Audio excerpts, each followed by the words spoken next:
LP গ্যাসের cylinder যেন এখন সোনার হরিণ। দেশ জুড়ে চলছে তীব্র সংকট। কোথাও সিলিন্ডার গ্যাস নেই, আর যেখানে আছে সেখানে সরকারি নির্ধারিত মূল্যের দ্বিগুণেরও বেশি দামে বিক্রি হচ্ছে।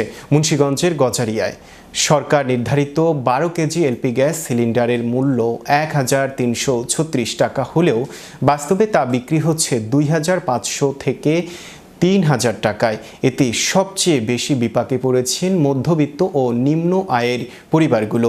অনেক পরিবার বাধ্য হয়ে হোটেল থেকে খাবার কিনে দিন পার করছেন। শহরের পাশাপাশি গ্রামাঞ্চলেও পরিস্থিতি আরও ভয়াবহ।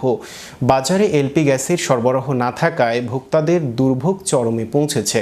তরল পেট্রোলিয়াম গ্যাস নিয়ে পুরো বাজার ব্যবস্থায় চলছে এক ধরনের অরাজকতা। সরজমিনে অনুসন্ধানে দেখা যায়, খুচরা বিক্রেতারা অভিযোগ করছেন ডিলাররা গ্যাস সরবরাহ করছেন না। অপরদিকে ডিলাররা বলছেন আমদানিকারকদের কাছ থেকেই তারা গ্যাস পাচ্ছেন না। আবার আমদানিকারক প্রতিষ্ঠানগুলোর দাবি, আমদানিতে নানান জটিলতার কারণে সরবরাহ ব্যাহত হচ্ছে। এভাবে একে অপরকে দোষারোপের এই ইঁদুর বিড়াল খেলায় সবচেয়ে বেশি ক্ষতিগ্রস্ত হচ্ছেন সাধারণ ভোক্তারা। গজারিয়া উপজেলার সেফ জেনারেল ট্রেডিং এর ডিলার মাহি সজল জানান, কোম্পানি গ্যাস না দিলে আমরা কিভাবে ভোক্তাদের কাছে গ্যাস দেব। MRA ট্রেডিং এর গজারিয়া উপজেলা ডিলার মাসুদ রানা বলেন, প্রায় 1 মাস ধরে কোম্পানি থেকে গ্যাস পাচ্ছি না, ফলে ভোক্তা পর্যায়ে বিক্রি করা সম্ভব হচ্ছে না। অন্যদিকে ভোক্তাদের অভিযোগ, অনেক ডিলার ইচ্ছাকৃতভাবে গ্যাস মজুত করে কৃত্রিম সংকট তৈরি করছেন।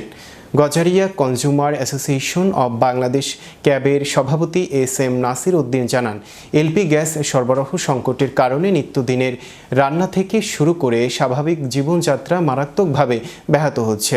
তিনি বলেন, এই সংকট থেকে উত্তরণে দ্রুত ঊর্ধ্বতন কর্তৃপক্ষের কার্যকর হস্তক্ষেপ প্রয়োজন।